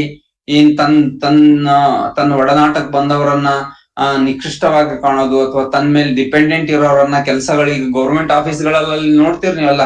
ಕೆಲವೊಂದು ಎಸ್ಪೆಷಲಿ ರೆವೆನ್ಯೂ ಡಿಪಾರ್ಟ್ಮೆಂಟ್ ಅಲ್ಲಿ ಹೆಂಗೆ ಅವರು ಜನಗಳನ್ನ ನಡೆಸ್ಕೋತಾರೆ, ಎಷ್ಟು ಕೆಲಸಗಳು ಮಾಡ್ಕೊಡ್ಲಿಕ್ಕೆ ಎಷ್ಟು ಕಾಡಿಸ್ತಾರೆ. ಆದ್ರೆ ಅಲ್ಲಿ ಗುರು ಬಸವಣ್ಣವರು ಎಂಥ ಒಂದು ಉದಾತ್ತವಾಗಿರ್ತಕ್ಕಂಥ ಗುಣಗಳನ್ನು ಹೊಂದಿದ್ರು. ಬಾಗಿದ ತಲೆಯ ಮುಗಿದ ಕೈಯಾಗಿರಿಸು ಲಿಂಗದೇವ ಅಂತಂದ್ರು. ಮೇಲಾಗಲೊಲ್ಲೆನು ಕೀಳಾಗಲೊಲ್ಲದೆ, ಕೀಳಿಗಲ್ಲದೆ ಕರೆವದೆ ಹಯನು. ಮೇಲಾಗಲೊಲ್ಲೆನು ನಿಮ್ಮ ಶರಣರ ಪಾದಕ್ಕೆ ಕೀಳಾಗಿರಿಸು ಲಿಂಗದೇವ ಅಂತಂದ್ರು. ಕಾಗೆ ವಿಷ್ಟಿಸುವ ಹೊನ್ನ ಕಳಸಬಹುದರಿಂದ ಒಡೆಯರು ಜೋಗೈಸುವ ಚಮ್ಮಾವುಗೆಯ ಮಾಡಯ್ಯ. ಅಯ್ಯ ನಿಮ್ಮ ಶರಣರ ಪಾದಕ್ಕೆ ಚಮ್ಮಾವುಗೆಯ ಮಾಡಯ್ಯ ಲಿಂಗದೇವ ಅಂತಂದ್ರು ಗುರು ಬಸವಣ್ಣ. ಬಂಗಾರದ ಕಳಶ ಆದ್ರೂ ಕೂಡ ಏನ್ ಮಾಡುತ್ತೆ, ದೇವಸ್ಥಾನದಲ್ಲಿ ಬಂಗಾರದ ಕಳಶವನ್ನ ಕಟ್ಟಿದ್ರು ಕೂಡ ಮೇಲೆ ಕಾಗೆ ವಿಷ್ಟಿಸುವ ಹೊನ್ನ ಕಳಶ ಹೋದ್ರಿಂದ ಅದ್ರ ಮೇಲೆ ಕಾಗೆ ಏನ್ ಮಾಡುತ್ತೆ, ಮಲಮೂತ್ರ ವಿಸರ್ಜನೆ ಮಾಡುತ್ತೆ. ಅದ್ರ ಮೇಲೆ ಅಲ್ಲೇ ಕೂತ್ಕೊಂಡು ಕಾಗೆ ಮಲಮೂತ್ರ ವಿಸರ್ಜನೆ ಮಾಡುತ್ತೆ. ಅದಕ್ಕಾಗಿ ಅವ್ರು ಹೇಳ್ತಾರೆ, ನನಗಂತ ಹೊನ್ನ ಕಳಶ ನನಗ್ ಮಾಡೋದ್ ಬೇಡ. ಕಾಗೆ ವಿಷ್ಟಿಸುವ ಹೊನ್ನ ಕಳಶ ಹೋದರಿಂದ ಒಡೆಯರು ಜೋಗೈಸುವ ಚಮ್ಮಾವುಗೆಯ ಮಾಡಯ್ಯ. ಅಯ್ಯನಿ ನನ್ನ ನಿಮ್ ಶರಣರ ಮೆಟ್ತಕ್ಕಂಥ ಚಮ್ಮಾವುಗೆಯನ್ನಾಗಿ ನನಗ್ ಮಾಡು ಅಂತ ಕೇಳ್ಕೊತಾರೆ ಗುರು ಬಸವಣ್ಣ. ಎಂಥ ಮಾತುಗಳು, ಎಂಥ ವಿನಯದ ಮಾತುಗಳು. ಈ ಎಲ್ಲ ಮಾತುಗಳ ಕೊರತೆಯಿಂದ ಇವತ್ತು ಸಮಾಜದಲ್ಲಿ ನಮ್ಮ ಬಸವ ಧರ್ಮ ಯಾವ ಲೆವೆಲ್ ಬೆಳಿಬೇಕಿತ್ತು ಆ ಲೆವೆಲ್ ಬೆಳೀತಾ ಇಲ್ಲ. ಅವ್ರು ಇನ್ನು ಗುರು ಬಸವಣ್ಣ ಕಂಡ ಭಕ್ತರಿಗೆ ಕೈ ಮುಗಿವಾತನೇ ಭಕ್ತ. ಮೃದು ವಚನವೇ ಸಕಲ ಜಪಂಗಳಯ್ಯ, ಮೃದು ವಚನವೇ ಸಕಲ ತಪಂಗಳಯ್ಯ. ಸದುವಿನಯವೇ ಸದಾಶಿವನ ಒಲುಮೆಯಯ್ಯ, ಲಿಂಗ ದೇವಯ್ಯ ನಂತಲ್ಲದೊಲ್ಲನಯ್ಯ. ಈ ಎಲ್ಲ ಶಬ್ದಗಳು ಇವತ್ತು ಸ್ಪೆಷಲಿ ನಮ್ಮ ಸಮಾಜದಲ್ಲಿ ಇರ್ತಕ್ಕಂಥ ಈ ಕಾವಿ ಸಂಕುಲ ಇದಾವಲ್ಲ, ಕಾವಿ ಸಂಕುಲದಿಂದ ಈ ಎಲ್ಲ ಶಬ್ದಗಳು ಮರೆಮಾಚಿವೆ. ಕಂಡ ಭಕ್ತರಿಗೆ ಕೈ ಮುಗಿವಾತನೇ ಭಕ್ತ ಆಗಿರ್ಬೋದು, ಮೃದು ವಚನ ಸದಾ ವಿನಯವಾಗಿರ್ಬೋದು, ನಿಮ್ಮ ಶರಣರ ಪಾದಕ್ಕೆ ಚಮ್ಮಾವುಗೆಯ ಮಾಡಯ್ಯ ಆಗಿರ್ಬೋದು, ಕಾಗೆ ಆಮೇಲೆ ಕೀಳಾಗಿರಿಸು ನಿಮ್ಮ ಶರಣರ ಪಾದಕ್ಕೆ ಕೀಳಾಗಿರಿಸು ಲಿಂಗದೇವ ಅಂತಕ್ಕಂಥ ಮಾತಾಗಿರ್ಬೋದು. ಇವೆಲ್ಲ ಗುರು ಬಸವಣ್ಣವರು ಒಂದು ಧರ್ಮ ಕಟ್ಲಿಕ್ಕೆ, ಸಮಾಜ ತಾವ್ ಅಷ್ಟೇ ಹೇಳ್ಕೊಳ್ಳಿಲ್ಲ ಈ ಮಾತುಗಳನ್ನ. ಅವರು ಒಂದು ಧರ್ಮ ಕಟ್ಲಿಕ್ಕೆ, ಸಮಾಜ ಕಟ್ಲಿಕ್ಕೆ, ಸಮಾಜದ ಅನುಯಾಯಿಯಲ್ಲಿ, ಧರ್ಮದ ಒಂದು ಪಾರ್ಟ್ ಆಗಿರ್ತಕ್ಕಂಥ ವ್ಯಕ್ತಿಗಳಲ್ಲಿ ಇರಬೇಕಾಗಿರ್ತಕ್ಕಂಥ ಗುಣಗಳನ್ನ ಅವ್ರು ಹೇಳಿದ್ರು ಗುರು ಬಸವಣ್ಣರು. ನಿಮ್ಮ ಶರಣರ ಪಾದಕ್ಕೆ ಕೀಳಾಗಿರಿಸು ಅಂದ್ರೆ ಗುರು ಬಸವಣ್ಣವ್ರು ಒಬ್ರೇ ಅಲ್ಲ ಕೀಳಾಗಿರ್ಬೇಕಾಗಿರೋದು, ಎಲ್ಲರೂ ಇರ್ಬೇಕು. ಅದನ್ನೇ ಇಂಥ ಮಾತುಗಳನ್ನ ಇಟ್ಕೊಂಡು ಈ ಪಂಚಾಚಾರ್ಯರು ಅವರೆಲ್ಲ ಇವತ್ತಿಗೂ ಕೂಡ ಗುರು ಬಸವಣ್ಣವ್ರ ಭಕ್ತರು ನಾವು ಗುರುಗಳು ಅಂತಕ್ಕಂಥದ್ದು ಮೆರೆದಿರ್ತಕ್ಕಂಥದ್ದನ್ನು ನೋಡ್ತಾ ಇದ್ದೇವೆ. ಅದನ್ನ ಹಿಡ್ಕೊಂಡು ನಾವೇನ್ ಕಮ್ಮಿ ಅಂತಕ್ಕಂಥದ್ದು ಇವತ್ತು ಇಡೀ ಸಮಸ್ತ ಗುರು ಬಸವಣ್ಣನವರ ಒಂದು ಪ್ರತಿನಿಧಿ ಅಂತ ಕರ್ಕೊಳ್ತವೆ ಮಠಗಳೆಲ್ಲವೂ ಕೂಡ. ಸ್ಪೆಷಲಿ ಈ ಕಾವಿ ಸಂಕುಲ, ಈ ಎಲ್ಲಾ ಶಬ್ದಗಳು ಅಲ್ಲಿ ಅವ್ರ ಹತ್ರ ಮರ್ತ ಹೋಗ್ಬಿಟ್ಟಿದಾವೆ. ವಚನ ಸಾಹಿತ್ಯದಲ್ಲಿ ಈ ಶಬ್ದಗಳು ಇದಾವೆ ಅನ್ನೋದೇ ಅವ್ರಿಗೆ ನೆನಪಿಲ್ಲ, ಗೊತ್ತಿಲ್ಲ. ಅದಕ್ಕ ಇವತ್ತೇ ನಿನ್ನೆ ಮೊನ್ನೆ ಕಾವಿ ಧರಿಸಿರ್ಬೋದು, ಆಗ್ಲೇ ಭಕ್ತರ ತಲೆ ಮೇಲೆ ಕೈ ಇಡಬೇಕು, ನಾನ್ ಶ್ರೇಷ್ಠ, ನಾನ್ ದೊಡ್ಡವನು, ನಾನು ಒಂದ್ ಅರ್ಧ ಕೋಟಿ ಕಾರಲ್ಲೇ ನಾನ್ ಮೆರಿಬೇಕು, ಎಲ್ಲರೂ ನನ್ ಪಾದ ಪೂಜೆ ಮಾಡ್ಬೇಕು, ಪಾದಕ್ ನಮಸ್ಕಾರ ಮಾಡ್ಬೇಕು. ಅಲ್ಲಿ ಒಂದು ಕೂಡಲ ಸಂಗಮದಲ್ಲಿ ಒಬ್ಬ ಅಯೋಗ್ಯ ಸ್ವಾಮಿ ಇದ್ರು. ನಾನು ಅಲ್ಲಿ ಹೋದ್ರೆ ಸುಮ್ಮನೆ ಇನ್ನು ಕಾವಿ ತಗೊಂಡು 3-4 ತಿಂಗಳು ಆಗಿರ್ಲಿಲ್ಲ. ಅಜ್ಞಾನ, ಓದ್ಲಿಕ್ ಬರಲ್ಲ, ಬರೀಲಿಕ್ ಬರಲ್ಲ, ಅಜ್ಞಾನ. ಸುಮ್ನೆ ಅಲ್ಲಿ ಹೋದ್ರೆ ನಾವು ಐಕ್ಯ ಮಂಟಪ ಹತ್ರ ಅಲ್ಲೆಲ್ಲ ದರ್ಶನಕ್ ಹೋದ್ರೆ ನಾವು ಬಂದು ಕಾಲ್ ಜೋಡ್ಸ್ಕೊಂಡು ನಿಲ್ಲೋದು, ಸುಮ್ನೆ ಕಾಲ್ ಜೋಡ್ಸ್ಕೊಂಡ್ ಬಂದು ನಮಸ್ಕಾರ ಮಾಡಿ ಅಂತ ಹೇಳ್ಬಿಟ್ಟು. ಇಂಥ ಸಮಾಜದಲ್ಲಿ ನಾವು ಕಾಣ್ತಾ ಇದ್ದೇವೆ ಜನಗಳನ್ನ. ಅಜ್ಞಾನಿಗಳು, ಪರಾವಲಂಬಿಗಳು ಇಂಥವರೆಲ್ಲ ಕಾವಿ ಧರಿಸಿ ಸನ್ಯಾಸಿಗಳಾಗಿ ಇವತ್ತು ವಚನ ಸಾಹಿತ್ಯವನ್ನು ಓದೋದಿಲ್ಲ, ಗುರು ಬಸವಣ್ಣರ ತತ್ವವನ್ನು ಗೊತ್ತಿರಲ್ಲ. ಇಂಥವರೆಲ್ಲ ಸೇರಿ ನಮ್ಮ ಲಿಂಗಾಯತ ಧರ್ಮವನ್ನ ಒಂದ್ ರೀತಿ ಅಧೋಗತಿಗೊಳಿಸಿರ್ತಕ್ಕಂಥದನ್ನ ನಾವು ನೋಡ್ತಾ ಇದ್ದೇವೆ. ಅದಕ್ಕಾಗಿ ಇವತ್ತು ಅನೇಕ ಜನ ಶರಣರು ನಮ್ಮ ಹತ್ರ ಏನು ನಾವು ನೋಡ್ತಾ ಇದೀವಿ, ಯಾರು ವಚನ ಸಾಹಿತ್ಯವನ್ನು ಓದ್ತಾರೆ, ಯಾರು ದಿನನಿತ್ಯ ನಮ್ಮ ಮಾತಾಜಿಯವರು ಬರೆದಿರ್ತಕ್ಕಂಥ ಗ್ರಂಥವನ್ನು ಓದ್ತಾರೆ, ಇವರೆಲ್ಲರಲ್ಲಿ ನಾವು ನೋಡಿದಾಗ, ಅನೇಕ ಜನ ಭಕ್ತಿವಂತ ಶರಣರಲ್ಲಿ ನೋಡಿದಾಗ ಬಹಳ ಸಂತೋಷ ಅನ್ಸುತ್ತೆ. ಅವರು ಮಾತಾಡುವಾಗ್ಲೇನೆ ಎಲ್ಲಾ ಸರ್ವ ಶರಣರ ಪಾದಕ್ಕೆ ಅನಂತ ಕೋಟಿ ಶರಣಾರ್ಥಿಗಳು, ಭಕ್ತಿಯ ಶರಣಾರ್ಥಿಗಳು ಅಂತಾರೆ. ಕಾವಿ ಸಂಕುಲ ಭಕ್ತರಿಗೆ ಶರಣಾರ್ಥಿ ಅನ್ನೋದೇ ಇಲ್ಲ, ಯಾವಾಗ್ಲೂ ಕೈ ತೋರಿಸ್ತಿರ್ತಾರೆ. ಸ್ವಲ್ಪ ನಮ್ಮ ಅಪ್ಪಾಜಿ ಮಾತಾಜಿ ಇವರೆಲ್ಲ ಬಂದ್ಮೇಲೆ ಸ್ವಲ್ಪ ಬದಲಾವಣೆ ಆದ್ರೂ ಕೂಡ ಆ ಕಾವಿ ಬಟ್ಟೆಯ ಏನು ಮದ, ಏನು ಇದೆ ಅಲ್ಲ, ಬಹಳ ಇದೆ ಅದು. ಕಾವಿ ಆಕ್ಚುಲಿ ಅದು ತ್ಯಾಗದ ಸಂಕೇತ, ಆದ್ರೆ ಇವತ್ತಿನ ಕಾಲದಲ್ಲಿ ಅದು ಅಹಂಕಾರದ, ಮದದ ಸಂಕೇತವಾಗಿ ಮಾರ್ಪಟ್ಟಿದೆ. ಅದಕ್ಕಾಗಿ ಒಬ್ಬ ವ್ಯಕ್ತಿ ಧರ್ಮವಂತನಾಗ್ಬೇಕು, ದೇಶಭಕ್ತನಾಗ್ಬೇಕು, ಪ್ರಜೆ ಆಗ್ಬೇಕು, ಒಬ್ಬ ಉದಾತ್ತ ವ್ಯಕ್ತಿ ಆಗ್ಬೇಕು ಅಂತಂದ್ರೆ ಎಲ್ಲಕ್ಕಿಂತ ಮಿಗಿಲಾಗಿ ಒಬ್ಬ ಮಾನವನಾಗು, ಏನಾದರೂ ಆಗು, ಮೊದಲು ಮಾನವನಾಗು ಅಂತ ಅಂದ್ರೆ ಒಬ್ಬ ವ್ಯಕ್ತಿ ಮಾನವನು ಪರಿಪೂರ್ಣವಾಗಿ ಮಾನವ ಅನ್ಸ್ಕೊಳ್ಬೇಕಂದ್ರೆ ಅವನಲ್ಲಿ ಇಂಥ ಗುಣಗಳಿರ್ಬೇಕು, ಮೃದುತ್ವ ಇರಬೇಕು, ಬಹಳ ಸ್ಪೆಷಲಿ ಮೃದುತ್ವ ಇರಬೇಕು, ಬಹಳ ಮುಖ್ಯ ಅದು. ಅವಾಗ ನಮ್ಮ ನಡೆ ನುಡಿ ಮಾತಿನಿಂದ ಯಾರಿಗೂ ಕೂಡ ನೋವಾಗೋದಿಲ್ಲ. ಈ ಕಳಬೇಡ, ಕೊಲಬೇಡ, ಹುಸಿಯ ನುಡಿಯಲ್ಲೂ ಬೇಡ ಇದಾವಲ್ಲ ಈ ಮಾತುಗಳಲ್ಲಿ, ಅದು ಕೂಡ ಒಂದು ನಮ್ಮ ಮಾತಿನಿಂದನೂ ಕೂಡ ಒಬ್ರಿಗೆ ಚುಚ್ಚಬಾರ್ದು, ಒಬ್ರಿಗೆ ನೋವು ಮಾಡಬಾರ್ದು ಅಂತಕ್ಕಂಥದ್ದಿದೆ. ಇದಕ್ಕಾಗಿ ಈ ರೀತಿ ಎಲ್ಲ ಪರಿಪೂರ್ಣವಾಗಿ ಎಲ್ಲ ಗುಣಗಳನ್ನ ಅಳವಡಿಸ್ಕೊಂಡು ಗುರು ಬಸವಣ್ಣವರು ಅದಕ್ಕಾಗಿ ಮಾತಾಜಿಯವರ ಗುರು ಬಸವಣ್ಣನ ಪರಿಪೂರ್ಣ ಮಾನವ, ಗುರು ಬಸವಣ್ಣವ್ರ ಕರೆದು ಪರಿಪೂರ್ಣ ಮಾನವ. ನೀವು ಕೇಳ್ಬೋದು ಅವಾಗ ಈ ಮಾನವರಲ್ಲೂ ಕೂಡ ಪರಿಪೂರ್ಣ ಮಾನವರು, ಅಪರಿಪೂರ್ಣ ಮಾನವರು, ಹಾಫ್ ಮಾನವರು, ಕಡಿಮೆ ಮಾನವರು ಅಂತ ಏನಾರ ಇರ್ಲಿಕ್ಕೆ ಸಾಧ್ಯನಾ ಅಂತ. ಖಂಡಿತ ಸಾಧ್ಯ ಇದೆ, ಖಂಡಿತ ಇರ್ತಾರ ಆತರ. ಈಗ ನೋಡ್ರಿ, ಈ ಮನುಷ್ಯ ಹೆಂಗಾದ, ಮಂಗನಿಂದ ಮಾನವನಾದ. ಮಂಗನಿಂದ ಮಾನವನಾಗ್ತಕ್ಕಂಥ ಪ್ರಕ್ರಿಯೆ ಇಮಿಡಿಯೇಟ್ ಆಗಿ ಹಿಂದಿನ ಜನ್ಮದಲ್ಲಿ ಮಂಗ ಇದ್ದ, ಇವಾಗ ಮಾನವನಾದ ಅಂತ ಹಂಗ ಆಗಲ್ಲದು. ಮತ್ತೆ ಮನುಷ್ಯ ಜನ್ಮಕ್ ಬಂದ್ಮೇಲೂ ಕೂಡ ಮತ್ತೆ ಅವನು ಒಬ್ಬ ವ್ಯಕ್ತಿ ಪರಿಪೂರ್ಣ ಮಾನವ ಆಗ್ಬೇಕಂತಂದ್ರೆ ಬಹಳ ಅವನಿಗೆ ಸಾಧನೆ ಬೇಕು, ತಪಸ್ ಬೇಕು, ಗುರುವಿನ ಅನುಗ್ರಹ ಬೇಕು, ಪರಮಾತ್ಮನ ಅನುಗ್ರಹ ಬೇಕು, ಸ್ವಯಂ ತಪಸ್ ಇರ್ಬೇಕು, ಸ್ವಯಂ ಸಾಧನೆ ಇರ್ಬೇಕು, ಶರಣರ ಸಂಘ ಇರ್ಬೇಕು. ಇಲ್ಲಂದ್ರೆ ಆ ಮಂಗನಿಂದ ಮಾನವ ಆಗ್ತಕ್ಕಂಥ ಗುಣ, ಎಲ್ಲಾ ಗುಣಗಳು ಒಂದೇ ಸಲಕ್ಕೆ ಆಗಲ್ಲ. ಮಾನವನ ಗುಣಗಳು ಸ್ವಲ್ಪ ಸ್ವಲ್ಪ ಸ್ವಲ್ಪ ಸ್ವಲ್ಪ ಆಗ್ತವೆ. ಹೀಗಾಗಿ ಧರ್ಮ, ದೇವರು, ಪೂಜೆ, ಪ್ರಾರ್ಥನೆ, ಧ್ಯಾನ ಇಲ್ಲದ ವ್ಯಕ್ತಿ ಅನೇಕ ಭವಾಂತರ ಅಂತ ಕರೀತಾರೆ. ಅದಕ್ಕೆ ಒಂದಲ್ಲ, ಎರಡಲ್ಲ, ಮೂರಲ್ಲ, ನಾಲ್ಕಲ್ಲ, ಲಕ್ಷ ಜನ್ಮಗಳಲ್ಲಿ ಅವರು ಬರ್ಬೇಕಾಗುತ್ತೆ ಅಂತ ಏನ್ ವಚನ ಸಾಹಿತ್ಯದ ಶಬ್ದಗಳು ಬರ್ತಾವೆ, ಎಲ್ಲ ಶಬ್ದಗಳಲ್ಲವೆಲ್ಲ ಅವರ ಅನುಭವ ಅವ್ರದೆಲ್ಲರೂ ಕೂಡ ಅವ್ರ ಜೀವನದಲ್ಲಿ, ಇಡೀ ಸಮಾಜದಲ್ಲಿ ಕಂಡುಕೊಂಡಿರ್ತಕ್ಕಂಥ ಅನುಭವವನ್ನ ಅವ್ರು ಹೊಂದಿದ್ರು ನಮ್ಮ ಆದಿ ಶರಣರು ಅಂತಕ್ಕಂಥದ್ದು ನಾವು ನೋಡ್ತಾ ಇದ್ದೀವಿ. ಅದಕ್ಕಾಗಿ ಪ್ರತಿಯೊಬ್ಬರ ಹತ್ರ ಕಂಡ ಭಕ್ತರಿಗೆ ಕೈ ಮುಗಿವಾತನೇ ಭಕ್ತ. ನಮ್ಕಿಂತ ಸಣ್ಣವರೇ ಇರ್ಲಿ, ಎದುರುಗಡೆ ದೊಡ್ಡವರೇ ಇರ್ಲಿ, ಶರಣರು ಅಂತಂದ್ರೆ ಅವ್ರಿಗೆ ನಾವು ಶರಣಾರ್ಥಿ, ನಿಮ್ಮ ಶರಣರಿಗೆ ಶರಣೆಂಬುದ ಕರುಣಿಸು ಲಿಂಗದೇವ ಅಂತಂದ್ರು ಗುರು ಬಸವಣ್ಣ. ಎಂಥ ಮಾತುಗಳು, ಎಂಥ ಶ್ರೇಷ್ಠವಾಗಿರ್ತಕ್ಕಂಥ ವ್ಯಕ್ತಿತ್ವವನ್ನು ಗುರು ಬಸವಣ್ಣವ್ರು ಹೊಂದಿದ್ರು. ಅದರಿಂದ ಏನಾಯ್ತು ಅಂತಂದ್ರೆ ಎಲ್ಲರಲ್ಲಿ ಒಂದು ಪರಿವರ್ತನೆ ಆಗ್ಲಿಕ್ಕೆ ಸಾಧ್ಯ ಇತ್ತು. ಈಗ ಅಹಂಕಾರದಿಂದ ಒಬ್ಬೊಬ್ಬರು ಮಾತಾಡೋದು ನೋಡ್ಬೇಕು ಮೈಕ್ ಮುಂದೆ, ಆ ಧ್ವನಿ, ಆ ಬಾಡಿ ಲ್ಯಾಂಗ್ವೇಜು, ಇವೆಲ್ಲವೂ ಕೂಡ ಏನ್ ಒಂದ್ ಸಣ್ಣ ರಾಷ್ಟ್ರೀಯ ಬಸವದಳದ ಅಧ್ಯಕ್ಷ ಮಾಡ್ಬಿಟ್ರೆ ಸಾಕು, ಇಡೀ ಬಾಡಿ ಲ್ಯಾಂಗ್ವೇಜ್ ಚೇಂಜ್ ಆಗಿ ಹೋಗ್ಬಿಡುತ್ತೆ ಕೆಲವರು.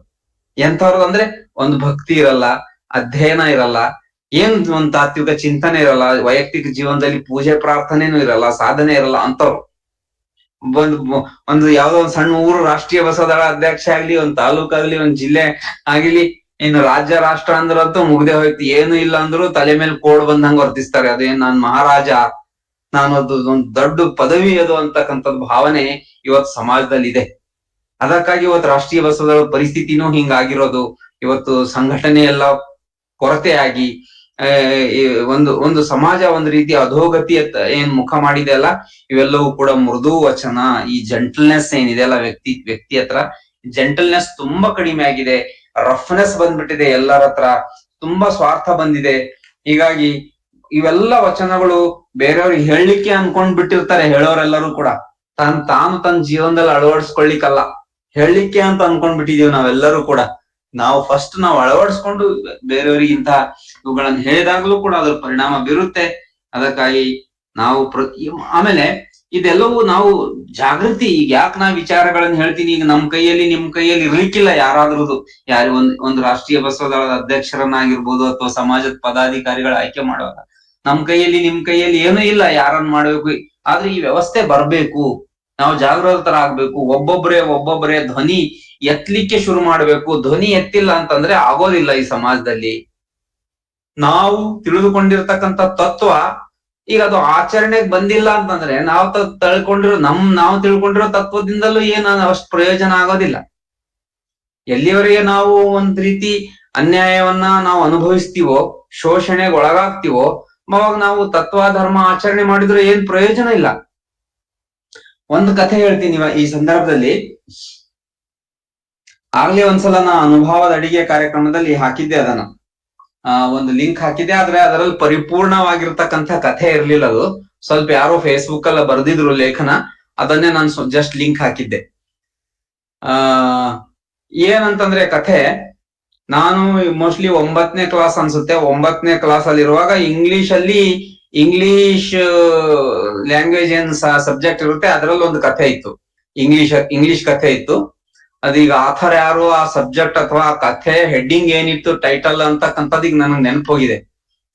ಅಥವಾ ದ ಫೂಲಿಶ್ ಕಿಂಗ್ ಅಂತಿತ್ತು ಅಥವಾ ಏನೋ ಗೊತ್ತಿಲ್ಲ, ಫೂಲಿಶ್ ಕಿಂಗ್ ಅಂತಿದ್ರು ಇರ್ಬೋದು ಆ ಚಾಪ್ಟರ್ ಹೆಸರು. ಏನಾಗಿತ್ತು ಒಂದ್ಸಲ ಅಂತಂದ್ರೆ, ಒಂದು ಊರಲ್ಲಿ ಒಬ್ಬ ರಾಜ ಇದ್ದ. ಆ ರಾಜನಿಗೆ ಏನಾಯ್ತು ಒಂದ್ಸಲ ಆಸೆ ಅಂತಂದ್ರೆ, ಇಡೀ ಜಗತ್ತಿನಲ್ಲಿ ಯಾರ ಹತ್ರನೂ ಇರಬಾರ್ದು ಅಂಥ ಬಟ್ಟೆಯನ್ನ ನಾನು ಉಟ್ಕೋಬೇಕು,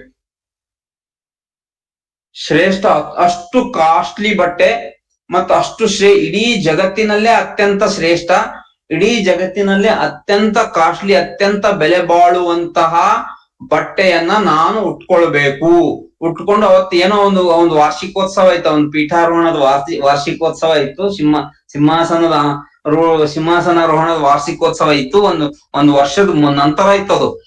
ಅವನು ಒಂದು ವರ್ಷದ ಹಿಂದಿನಿಂದಾನೇ ಶುರು ಮಾಡ್ದ ಅಂತ ಬಟ್ಟೆಯನ್ನ ನೇಯುವವರಿಗೆ ಹುಡುಕ್ಲಿಕ್ಕೆ, ಬಟ್ಟೆ ತಯಾರು ಮಾಡುವವರಿಗೆ ಹುಡುಕ್ಲಿಕ್ಕೆ ಎಲ್ಲ ಅಡ್ವರ್ಟೈಸ್ ಕೊಟ್ಬಿಟ್ಟೆ. ಇಡೀ ದೇಶ ತುಂಬಾ ಅಡ್ವರ್ಟೈಸ್ ಕೊಟ್ಟ. ಈ ರೀತಿ ಪ್ರಪಂಚದಲ್ಲೇ ಅತ್ಯಂತ ಶ್ರೇಷ್ಠವಾದ ಮತ್ತು ಅತ್ಯಂತ ಕಾಸ್ಟ್ಲಿ ಆಗಿರ್ತಕ್ಕಂಥ, ಅತ್ಯಂತ ಬೆಲೆ ಬಾಳುವಂತಹ ಬಟ್ಟೆ ನಾನು ಉಟ್ಕೋಬೇಕು ನನ್ನ ಪೀಠಾರೋಹಣದ ಮೆರವಣಿಗೆ ದಿವಸ. ಅದಕ್ಕಾಗಿ ಅಂಥವ್ರನ್ನು ಯಾರಾದ್ರೂ ಬಂದ್ರೆ ಅವ್ರಿಗೆ ಅತ್ಯಂತ ಸೂಕ್ತವಾದ ಬಹುಮಾನ ಮತ್ತು ಸೂಕ್ತವಾದ ಸಂಬಳ ಅವರಿಗೆ ಎಲ್ಲ ಕೊಡ್ತೀವಿ ನಾವು. ಅಂಥವ್ರು ನಮ್ಮ ಅರಮನೆಯಲ್ಲಿಯೇ ಬಂದು ಆ ಬಟ್ಟೆಯನ್ನ ನೇಯ್ದು ರೆಡಿ ಮಾಡ್ಕೊಡ್ಬೇಕು ಅಂತ ಅವನು ಅಡ್ವರ್ಟೈಸ್ ಮಾಡಿರ್ತಾನೆ. ಹಾಗೆ ಅಡ್ವರ್ಟೈಸ್ ಮಾಡಿದಾಗ ಸುಮಾರು ಜನಗಳು ಎಲ್ಲ ಥಿಂಕ್ ಮಾಡ್ತಾರೆ, ಆದ್ರೆ ಅದು ಇಲ್ಲ, ಇದು ಯಾರಿಗೂ ಅಷ್ಟು ಕಾಸ್ಟ್ಲಿ ಬಟ್ಟೆ, ಇಡೀ ಜಗತ್ತಿನಲ್ಲೇ ಎಲ್ಲಕ್ಕಿಂತ ಕಾಸ್ಟ್ಲಿ ಬಟ್ಟೆ ನೇಯ್ಲಿಕ್ ಸಾಧ್ಯ ಆಗಿರ್ಲಿಲ್ಲ. ಅವಾಗ ಇದನ್ನೆಲ್ಲ ನೋಡಿ ಕೆಲವರು ಚಾಣಾಕ್ಷ ಇರ್ತಕ್ಕಂಥವ್ರು ಬರ್ತಾರೆ, ಬಂದು ರಾಜನಿಗೆ ಭೇಟಿ ಆಗ್ತಾರೆ. ಮಹಾರಾಜ, ಅದಕ್ ನಾವು ಈ ಜಗತ್ತಿನಲ್ಲೇ ಅತ್ಯಂತ ಬೆಲೆ ಬಾಳುವಂತಹ ಬಟ್ಟೆ ನೇಯ್ತಕ್ಕಂಥ ಕಲೆ ನಮಗ್ ಗೊತ್ತಿದೆ. ಅದಕ್ಕಾಗಿ ಅದಕ್ಕೆ ಏನೇನ್ ಮಟೀರಿಯಲ್ ಬೇಕು, ಎಷ್ಟು ರೇಷ್ಮೆ ಬೇಕು, ಎಷ್ಟು ಬಂಗಾರ ಬೇಕು, ಎಲ್ಲ ಅದಕ್ ಬಂಗಾರ ದಾರ ಎಷ್ಟು ಬೇಕು, ಇವೆಲ್ಲ ಹೇಳಿ ಅಪಾರವಾಗಿರ್ತಕ್ಕಂಥ ಸಂಪತ್ತಿನ ಒಂದು ಮಟೀರಿಯಲ್ಸ್, ರಾ ಮಟೀರಿಯಲ್ಸ್, ಬಂಗಾರ, ಬೆಳ್ಳಿ, ಚಿನ್ನ, ವಜ್ರ ಇಂಥವೆಲ್ಲ ತರ್ಸ್ಕೊತಾರೆ ರಾಜನ ಕಡೆಯಿಂದ. ರಾಜ ಎಲ್ಲ ಕೊಡ್ತಾನೆ. ಆದ್ರೆ ಅವ್ರು ಹೇಳ್ತಾರೆ ರಾಜನಿಗೆ, ಇದು ಬಟ್ಟೆ, ನಮ್ಮ ಬಟ್ಟೆ ಏನಿದೆ ಅಲ್ಲ, ನಾವು ನೇಯ್ತಕ್ಕಂಥ ಬಟ್ಟೆಯ ಒಂದು ವಿಶೇಷತೆ ಇದೆ ಮಹಾರಾಜ ಅಂತಾರೋ. ಏನು ಅದ್ರ ವಿಶೇಷತೆ? ಈ ಬಟ್ಟೆ ಬುದ್ಧಿವಂತರಿಗೆ ಮಾತ್ರ ಕಾಣಿಸುತ್ತೆ, ಮೂರ್ಖರಿಗೆ ಇದು ಕಾಣೋದಿಲ್ಲ ಅಂತ. ಯಾರಿಗ್ ಕಾಣೋದಿಲ್ಲ ಬಟ್ಟೆ? ಮೂರ್ಖರಿಗೆ ಬಟ್ಟೆ ಕಾಣೋದಿಲ್ಲ. The foolish cannot see this cloth ಅಂತ ಹೇಳ್ಬಿಡ್ತಾರ. ಅವಾಗ ಅದಕ್ಕೆ ಅವ್ರು ಆಗ್ಲಿ, ಖಂಡಿತ ಕೊಡ್ತೀನಿ ಅಂತ ಹೇಳ್ಬಿಟ್ಟು ಎಲ್ಲ ರಾಜ ಬಂಗಾರ ಅದು ಇದು ಎಲ್ಲ ತಂದ ಅದ್ರ ದಾರಗಳು ಮಾಡಿದ್ರು. ಹಾಗೆಲ್ಲ ಮಾಡ್ಕೊಂಡು ಏನ್ ಮಾಡಿದ್ರು, ಅದನ್ನ ಎಲ್ಲ ತಗೊಂಡು ತಮ್ಮ ಮನೆಗ್ ತಗೊಂಡು ಹೋದ್ರಲ್ಲಿ ಇರ್ತಕ್ಕಂಥ ಬಂಗಾರದ ಒಡವೆ, ವಸ್ತ್ರ, ಬೆಳ್ಳಿ, ರೇಷ್ಮೆ ನೂಲು ಎಲ್ಲ ಮನೆಗ್ ತಗೊಂಡೋಗಿ ರಾಜನ ಅರಮನೆಯಲ್ಲಿ ಏನ್ ಮಾಡ್ತಾ ಇದ್ರು, ಅವ್ರು ಹಿಂಗೆ ನೇಯ್ದಂಗೆ ಕೈಗಳೆಲ್ಲ ಮೂವ್ಮೆಂಟು, ಕಾಲ್ ಮೂವ್ಮೆಂಟು ಅವೆಲ್ಲ ಏನ್ ಮಗ್ಗದಲ್ಲಿ ಕೈ ಹಾಕಿ ಹಿಂಗಿಂಗ್ ಮಾಡ್ತಾರಲ್ಲ, ಆ ಮಗ್ಗ ಇಟ್ಕೊಂಡು ಅದ್ರ ಮೇಲೆಲ್ಲ ಸುಮ್ನೆ ಕೈ ಮೂವ್ಮೆಂಟು, ಕಾಲಿನ ಮೂವ್ಮೆಂಟು ಎಲ್ಲ ಮಾಡ್ತಿದ್ರು. ಆದ್ರೆ ಅಲ್ಲಿ ಏನೂ ಇರ್ಲಿಲ್ಲ, ಅಲ್ಲಿ ಏನು ಇರ್ತಾ ಇರ್ಲಿಲ್ಲ. ನೋಡು ಎಷ್ಟು ಚೆನ್ನಾಗಿದೆ. ಮತ್ ಬಂದವರಿಗೆಲ್ಲ ಹೇಳೋರು, ಬಂದವರಿಗೆಲ್ಲ ತೋರ್ಸೋರು, ಇದು ಎಷ್ಟ್ ಚೆನ್ನಾಗಿದೆ ಬಟ್ಟೆ ನೋಡ್ರಿ, ಎಷ್ಟ್ ಚೆನ್ನಾಗ್ ಬರ್ತಾ ಇದೆ, ಎಷ್ಟ್ ಶೈನಿಂಗ್ ಇದೆ, ಎಷ್ಟು ಹೊಳಿತಾ ಇದೆ ಅಂತ ರಾಜ ಬಂದಾಗೆಲ್ಲ ಅದನ್ನು ಅವನು ಪ್ರಗತಿ ಪರಿಶೀಲನೆ ಮಾಡ್ಲಿಕ್ಕೆ ಬರ್ತಾನೆ. ಪ್ರಗತಿ ಪರಿಶೀಲನಾ ಸಭೆ ಅಂತ ನಡೀತಾವ ಇವಾಗೆಲ್ಲ ರೈಲ್ವೆ ಡಿಪಾರ್ಟ್ಮೆಂಟ್ ಅಲ್ಲಿ, ಬೇರೆ ಬೇರೆ ಇದ್ರಲ್ಲೆಲ್ಲ ಈ ಒಂದು ನೀತಿ ಆಯೋಗದವ್ರು ಮಾಡ್ತಿರ್ತಾರೆ, ಯಾವ್ಯಾವ ಕೆಲಸ ಎಷ್ಟೆಷ್ಟು ನಡೆದಿದೆ ಅಂತ ಹೇಳ್ಬಿಟ್ಟು. ಹಾಗೆ ರಾಜ ಬರ್ತಾನೆ, ಪ್ರಗತಿ ಪರಿಶೀಲನೆ ಮಾಡ್ಲಿಕ್ಕೆ ಬರ್ತಾನೆ. ಇಲ್ಲ ಮಹಾರಾಜ, ಇಷ್ಟ ಆಗಿದೆ ಇವತ್ತು, ಈ ವಸ್ತ್ರ ಆಗಿದೆ, ಈ ಮೇಲು ವಸ್ತ್ರ ಆಗಿದೆ, ಈಗ ತಲೆದ್ ರೆಡಿ ಆಗಿದೆ, ಕೈದ್ ರೆಡಿ ಆಗಿದೆ, ಕಾಲಿದ್ ರೆಡಿ ಆಗ್ತಾ ಇದೆ, ಹಂಗೆಲ್ಲ ಹೇಳ್ತಾನೆ. ನೋಡ್ರಿ ಮಹಾರಾಜ, ಎಷ್ಟ್ ಚೆನ್ನಾಗಿದೆ ಇದು ಬಟ್ಟೆ, ಎಷ್ಟು ಥಿನ್ ಇದೆ, ಮುಟ್ಟಿದ್ರೆ ಎಷ್ಟು ಸಾಫ್ಟ್ ಇದೆ ಅಂತ ಹಿಂಗ್ ಸುಮ್ನೆ ಕೈ ಆಕ್ಟಿಂಗ್ ಎಲ್ಲ ಮಾಡ್ತೋರ್ತಾರೆ. ಅವಾಗ ರಾಜ ಏನ್ ಅನ್ಕೋತಾನೆ, ಹೌದು ಇದು ಇರ್ಬೋದೇನೋ, ಇಲ್ಲ ಅಂತಂದ್ರೆ ನಾನು ಮೂರ್ಖ ಆಗ್ತೀನಿ, ನನಗೆ ಈ ಬಟ್ಟೆ ಕಾಣಿಸ್ತಾ ಇಲ್ಲ ಕಣ್ಣಿಗೆ ಅಂತಂದ್ರೆ ನಾನ್ ಮೂರ್ಖ ಆಗ್ತೀನಿ. ಅದಕ್ಕೆ ಅವನು ಏನಂತಾನೆ ರಾಜ, ಹೌದೌದು ತುಂಬಾ ಚೆನ್ನಾಗಿದೆ ಅಂತಾನೆ ಬಟ್ಟೆ. ಜನ ಬಂದವರೆಲ್ಲ ಏನಂತಾರೆ, ಎಷ್ಟ್ ಚೆನ್ನಾಗ್ ನೇಯ್ತಾ ಇದಾರೆ, ಹೌದು ಎಷ್ಟ್ ಚೆನ್ನಾಗಿದೆ, ಎಷ್ಟ್ ಶೈನಿಂಗ್ ಇದೆ, ಆ ಬಣ್ಣ ಎಷ್ಟ್ ಚೆನ್ನಾಗಿದೆ, ಆ ಜರಿ ಎಷ್ಟ್ ಚೆನ್ನಾಗಿದೆ, ಹಿಂಗ್ ಹೊಗಳ್ತಾ ಹೋಗ್ತಾರೆ. ಕೊನೆಗೆ ಆಯ್ತು, ಒಂದು ವರ್ಷ ಪೀಠಾರೋಹಣಕ್ಕಿಂತ ಸ್ವಲ್ಪ ದಿನ ಹಿಂದೆ ಬಂತು, ಎಲ್ಲಾ ರೆಡಿ ಆಯ್ತು ಬಟ್ಟೆ.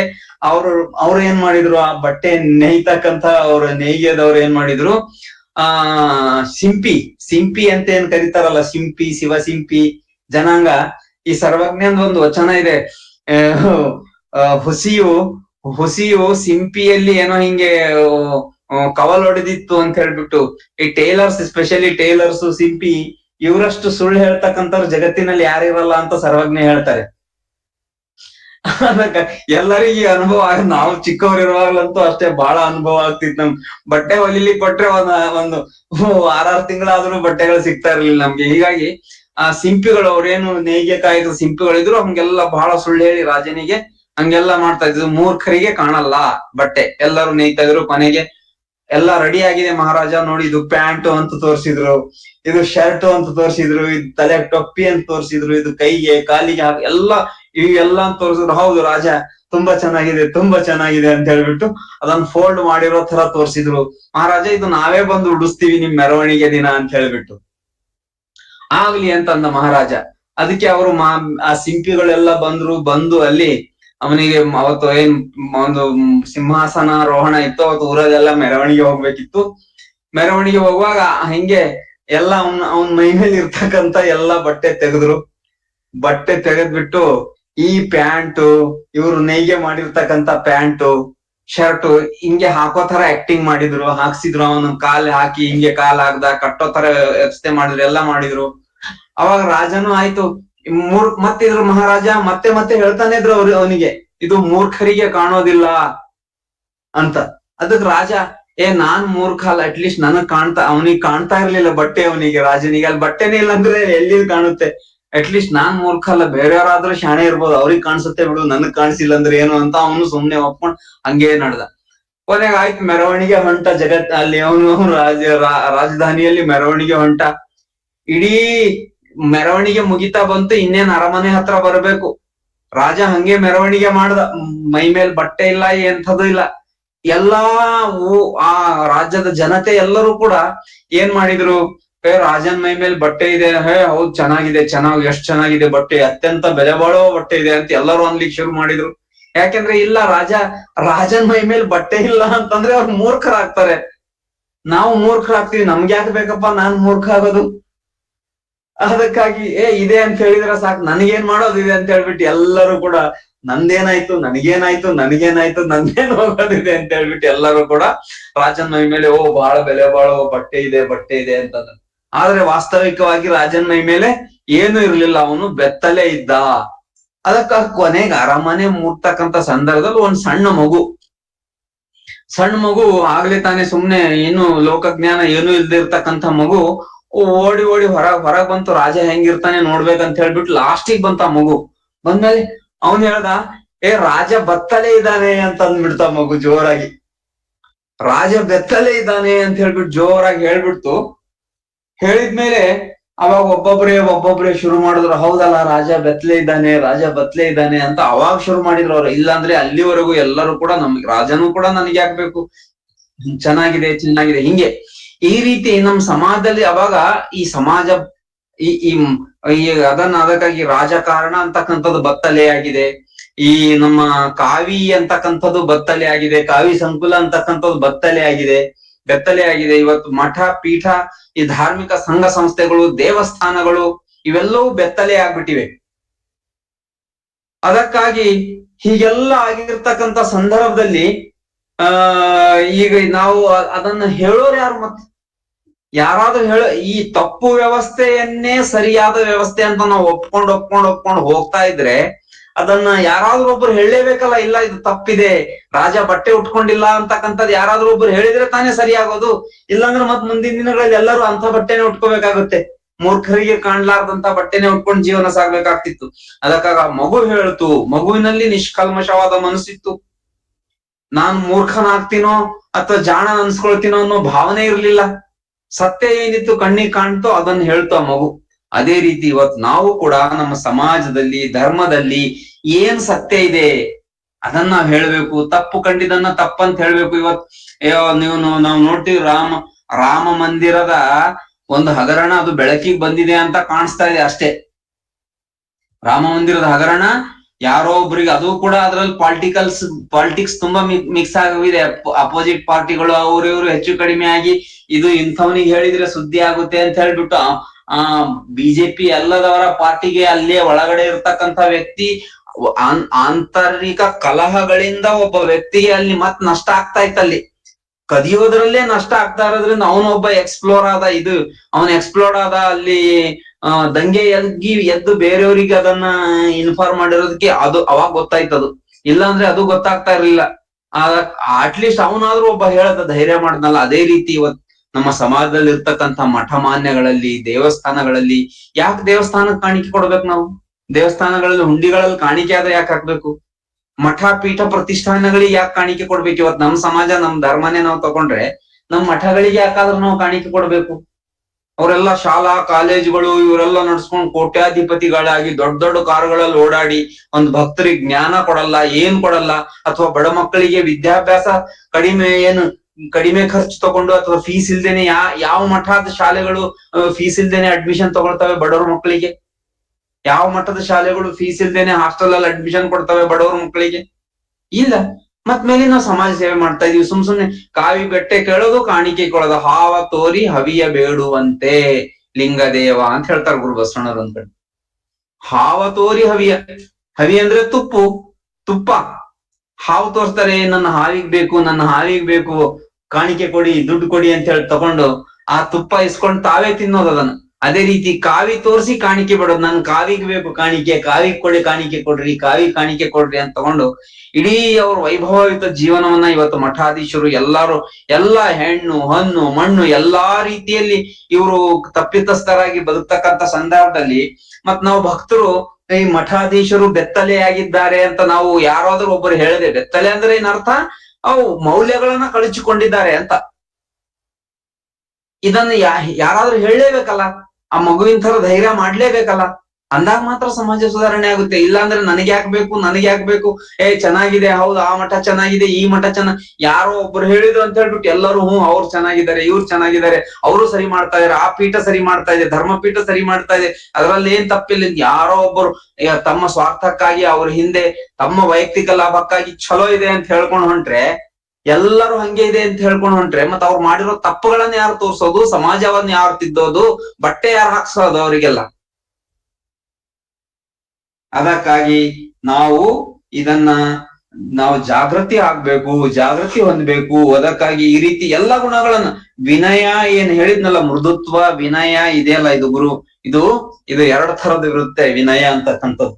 ಒಂದು ಹೇಡಿತನದಿಂದ ಕೂಡಿರುವಂತಹ ವಿನಯ, ಇನ್ನೊಂದು ವೀರತೆಯಿಂದ ಕೂಡಿರುವಂತಹ ವಿನಯ. ಅದಕ್ಕಾಗಿ ನಮ್ಮ ಶರಣರು, ಆದಿಶರಣರು, ಗುರು ಬಸವಣ್ಣನವರು ಹೇಡಿತನದಿಂದ ಕೂಡಿರುವಂತಹ ವಿನಯವಂತರಾಗಿರ್ಲಿಲ್ಲ. ಅವರು ವೀರತೆಯಿಂದ, ಶೌರ್ಯದಿಂದ ಕೂಡಿರ್ತಕ್ಕಂಥ ವಿನಯ ಗುಣವನ್ನು ಅವರು ಅಳವಡಿಸ್ಕೊಂಡಿದ್ರು. ಅದಕ್ಕಾಗಿ ಇವು ಏನು ಬಳೆ ತೊಟ್ಟ ಕೈಗಳಲ್ಲ, ರುದ್ರಾಕ್ಷಿಯ ಕಂಕಣ ತೊಟ್ಟ ಕೈಗಳು ಅಂತ ಹೇಳ್ಬಿಟ್ಟು ಶರಣರು ನಂಬಿದ್ರು. ಅದೇ ತರ ಸಂದರ್ಭ ಬಂದಾಗ ಅದನ್ನು ಹೋರಾಡಿದ್ರು. ಆ ನಮ್ಮ ವಚನ ಸಾಹಿತ್ಯ ರುದ್ರಾಕ್ಷಿಯ ಕಂಕಣ ಕಟ್ಟಿರ್ತಕ್ಕಂಥ ಕೈಗಳು ಯುದ್ಧ ಮಾಡಿ ನಮಗೆ ಆ ವಚನ ಸಾಹಿತ್ಯವನ್ನು ಉಳಿಸ್ಕೊಟ್ಟಿರ್ತಕ್ಕಂಥದ್ದನ್ನು ನಾವು ನೋಡ್ತಾ ಇದ್ದೇವೆ ಶರಣ ಬಂಧುಗಳು. ಹೀಗೆ ಇಂಥ ಎಲ್ಲ ಗುಣಗಳನ್ನ ನಾವು ಅಳವಡಿಸ್ಕೊಳ್ಬೇಕು. ಎಲ್ಲಿ ತಪ್ಪು ಕಂಡಿರ್ತದೆ ಅದನ್ನ ವೀರತೆಯಿಂದ ಕೂಡಿರ್ತಕ್ಕಂಥ ವಿನಯದಿಂದ ಹೇಳ್ಬೇಕು. ಅಲ್ಲಿರ್ತಕ್ಕಂಥ ತಪ್ಪನ್ನ ನಾವು ತೋರ್ಸೇ ಇಲ್ಲ ಅಂತಂದ್ರೆ ಎಲ್ಲರೂ ಮೂರ್ಖರಾಗ್ತಾರೆ ಈ ಜಗತ್ತಿನಲ್ಲಿ. ನಾನ್ ಮೂರ್ಖ ಅನ್ಸ್ಕೋಬಾರ್ದು ಅಂತ ಹೇಳ್ಬಿಟ್ಟು ನಾನು ಮೂರ್ಖ ಅನ್ಸ್ಕೋಬಾರ್ದು ಅಂತ ಹೇಳ್ಬಿಟ್ಟು ತಪ್ಪನ್ನೇ ಸರಿ ಅನ್ಕೊಂಡು ಹೋದ್ರೆ ಇಡೀ ಜಗತ್ ಮೂರ್ಖ ಆಗುತ್ತೆ. ಅದ್ರಲ್ಲಿ ನಾವು ಒಬ್ಬರು ಮೂರ್ಖ, ವ್ಯವಸ್ಥೆ ಕೆಟ್ಟ ಹೋಗುತ್ತೆ. ಸಮಾಜದಲ್ಲಿ ವ್ಯಕ್ತಿ ಮಧ್ಯೆ ಇರ್ತಕ್ಕಂಥ ಗ್ಯಾಪ್, ಒಂದು ಶೈಕ್ಷಣಿಕ ಇರ್ಬೋದು, ಆರ್ಥಿಕ ಆಗಿರ್ಬೋದು, ಈ ಎಲ್ಲಾ ಗ್ಯಾಪ್ಗಳು ದೊಡ್ಡದಾಗ್ತಾ ಹೋಗ್ತವೆ. ಅದಕ್ಕಾಗಿ ಇದನ್ನ ನಾವು ಇಂತಹ ಒಂದು ಸದ್ಗುಣಗಳನ್ನ, ಸತ್ಯವನ್ನ, ಮೃದುತ್ವವನ್ನ, ಫೇತ್ಫುಲ್ನೆಸ್ ಅನ್ನ, ವಿಶ್ವಾಸವನ್ನ, ಗುಡ್ನೆಸ್, ಇವೆಲ್ಲವೂ ಕೂಡ ನಾವು ಅಳವಡಿಸ್ಕೊಳ್ಬೇಕಾಗುತ್ತೆ. ಅಳವಡಿಸ್ಕೊಂಡಾಗ ಮಾತ್ರ ಈ ಒಂದು ವ್ಯವಸ್ಥೆ, ಸಮಾಜ, ನಮ್ಮ ಧರ್ಮ, ಗುರು ಬಸವಣ್ಣನವರು ಯಾವ ಉದ್ದೇಶದಿಂದ ಇದನ್ನು ಕೊಟ್ಟಿದ್ರೋ, ಧರ್ಮವನ್ನು ಕೊಟ್ಟಿದ್ರೋ, ಆದಿಶರಣರು ಯಾವ ಉದ್ದೇಶ ಇಟ್ಕೊಂಡು, ಯಾವ ಸಂಕಲ್ಪ ಇಟ್ಕೊಂಡು ಈ ನಮ್ಮ ಸಾಹಿತ್ಯವನ್ನು ರಕ್ಷಣೆ ಮಾಡಿಕೊಟ್ರೋ, ಧರ್ಮ ಮಾರ್ಗದಲ್ಲಿ ನಡೆದ್ರೋ, ಆ ಒಂದು ಸಂಕಲ್ಪ ಈಡೇರುತ್ತೆ. ಇಲ್ಲ ಅಂತಂದ್ರೆ ನಾವು ಈ ಬತ್ತಲೆ ಆಗಿರುವಂತದನ್ನ ಬೆತ್ತಲೆ ಅಂತ ನಾವು ಹೇಳಲಿಕ್ಕೆ ನಾವು ಹೆದರ್ಕೊಂಡ್ರೆ ವ್ಯವಸ್ಥೆ ಅಂತಕ್ಕಂಥದ್ದು ಕೆಟ್ಟ ಹೋಗುತ್ತೆ. ಅದಕ್ಕಾಗಿ ಯಾವುದೇ ಮಠ ಇರ್ಲಿ, ಯಾವ ಕಾವಿಧಾರನೆ ಇರ್ಲಿ, ಯಾವ ಮಾತಾಜಿನೇ ಇರ್ಲಿ, ಎಂಥವ್ರೇ ಇರ್ಲಿ, ತಪ್ಪು ಮಾಡಿದ್ರೆ ತಪ್ಪು ಅಂತ ನಾವು ಹೇಳಬೇಕು, ಅದನ್ನ ಪ್ರತಿಭಟಿಸ್ಬೇಕು, ಅವ್ರನ್ನ ತಿದ್ದುವ ಪ್ರಯತ್ನ ಮಾಡ್ಬೇಕು. ಹೇಳಿಲ್ಲ ಅಂತಂದ್ರೆ ಅವ್ರು ಏನ್ ಅನ್ಕೋತಾರೆ ಗೊತ್ತಾ? ಅವ್ರು ಮೂರ್ಖತನ ಮಾಡ್ತಾರೆ ಸಾಕಷ್ಟು. ಅವ್ರ ಹತ್ರ ಮೂರ್ಖತನ ಪರಮಾವಧಿಗಳು ಇರ್ತವೆ. ನಾನ್ ಏನ್ ಮಾಡಿದ್ರು ಜನ ಒಪ್ಕೋತಾರೆ ಅಂತ ಹೇಳ್ಬಿಟ್ಟು ಅವ್ರ ಹತ್ರ ಆ ಭಾವನೆ ಇರುತ್ತೆ. ಒಂದ್ ವೇಳೆ ನಾವು ಅದನ್ನ ಹೇಳಿಲ್ಲ ಅಂತಂದ್ರೆ ಅವರು ಮೂರ್ಖರಾಗ್ತಾರೆ, ನಾವು ಮೂರ್ಖರಾಗ್ತೀವಿ. ಅದಕ್ಕಾಗಿ ಇಂಥ ನಮ್ಮ ಆದಿಶರಣರು, ಗುರು ಬಸವಣ್ಣವರು ಅಳವಡಿಸ್ಕೊಂಡಿರ್ತಕ್ಕಂಥ ಗುಣಗಳನ್ನ ನಾವು ಸ್ವಲ್ಪ ತಕ್ಕ ಮಟ್ಟಿಗಾದರೂ ಮೆಲ್ಲನೆ ನಾವು ಅಳವಡಿಸ್ಕೊಳ್ತಕ್ಕಂಥ ಪ್ರಯತ್ನ ಮಾಡೋಣ. ಅವರು ಒಂದು 1000 ಪಟ್ಟ ಅವರಲ್ಲಿದ್ರೆ 1 ಪಟ್ಟಾದ್ರೂ ನಾವು ಅಂತಹ ಕಡೆ ಹೆಜ್ಜೆ ಹಾಕ್ತಕ್ಕಂಥ ಆಗೋಣ ಅಂತಕ್ಕಂಥ ವಿಚಾರವನ್ನ ನಾನು ಹೇಳ್ತಾ, ಇನ್ನು ಮುಂದೆ 9ನೇ ಗುಣ ಸೆಲ್ಫ್ಲೆಸ್ನೆಸ್ ಅಂತಿರುತ್ತೆ, ನಿಸ್ವಾರ್ಥತೆ, putting others before one self ಅಂತ. 10ನೇ ಗುಣ ಸೆಲ್ಫ್ ಕಂಟ್ರೋಲ್, ಸ್ವನಿಯಂತ್ರಣ, the discipline to master one's desire ಅಂತ ಹೇಳ್ತಾರೆ.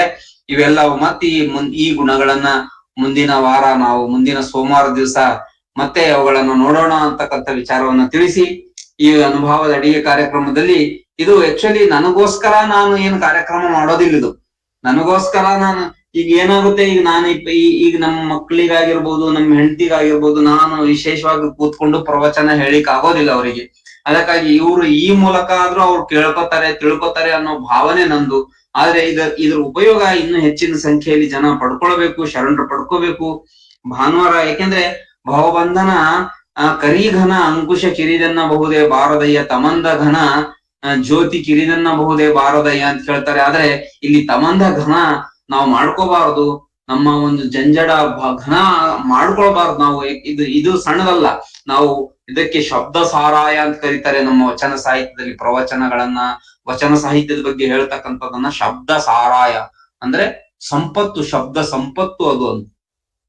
ಅದಕ್ಕಾಗಿ ಅವುಗಳನ್ನ ನಾವು ಪಡ್ಕೊಳ್ಬೇಕು. ಇಲ್ಲಾಂದ್ರೆ ನಮ್ ತಮಂದ ಘನ ಆಗುತ್ತೆ, ಭವಬಂಧನ ಅಂತಕ್ಕಂಥದ್ದು ಬಹಳ ಆಗುತ್ತೆ. ಇವತ್ ಸಮಾಜದಲ್ಲಿ ನಾವು ನೋಡ್ತಾ ಇದ್ದೇವೆ, ಪ್ರತಿಯೊಬ್ಬರಿಗೂ ಬಂಧನಗಳು ಹೆಚ್ಚಿಗಾಗ್ತಾ ಇದಾವೆ. ಭವಬಂಧನ ಅಂತಕ್ಕಂಥ ದೊಡ್ಡದಾಗ್ತಾ ಹೋಗ್ತಾ ಇದೆ. ದಿನನಿತ್ಯ ದಿನನಿತ್ಯ ಭವಬಂಧನ ಅಂತಕ್ಕಂಥದ್ದು ಕಿರಿದಾಗ್ಬೇಕು. ಜ್ಯೋತಿ ಅಷ್ಟೇ ಇದ್ರೂ ಕೂಡ ಭವಬಂಧನ ನಮ್ದು ಸಣ್ಣದಾಗ್ತಾ ಹೋಗ್ಬೇಕಾದ್ರೆ ವ್ಯಕ್ತಿ ಬಂಧನದಲ್ಲಿ ಹೆಚ್ಚಿಗ ಹೋಗ್ತಾ ಇದ್ದಾರೆ. ಹೀಗಾಗಿ ಅಧ್ಯಾತ್ಮದಿಂದ, ಧರ್ಮದಿಂದ, ಪ್ರವಚನಗಳಿಂದ ವಿಮುಖರಾಗ್ತಾರೆ ಜನಸಾಮಾನ್ಯರು, ಜನರು ಅಂತ ನಮಗ್ ಗೊತ್ತಾಗ್ತಾ ಇದೆ. ಅದಕ್ಕಾಗಿ ಇದ್ರ ಉಪಯೋಗ ಹೆಚ್ಚಿನ ಜನರಿಗೆ ಪಡ್ಕೊಳ್ಬೇಕು.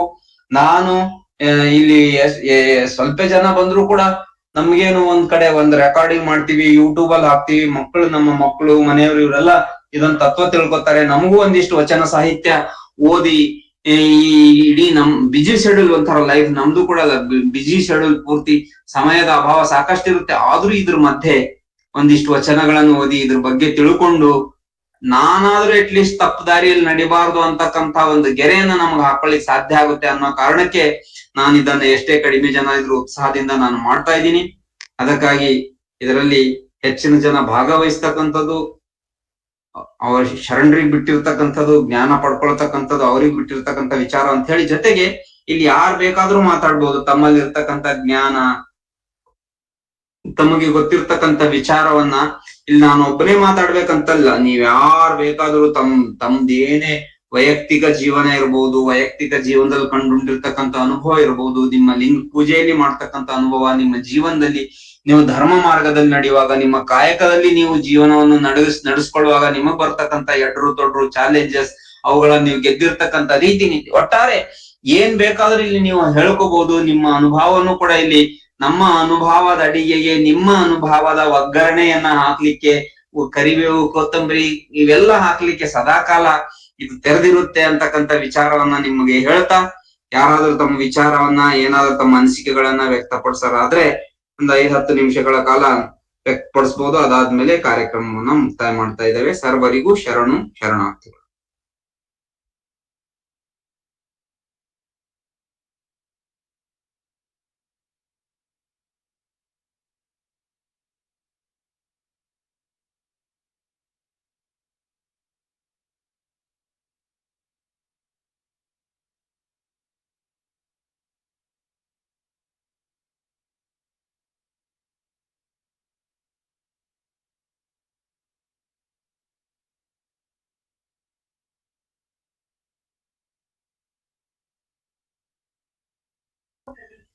ವೀರೇಶ್ ಅಣ್ಣವ್ರೆ ಹೇಳ್ರಿ, ಏನಾದ್ರು ಮಾತಾಡ್ರಿ.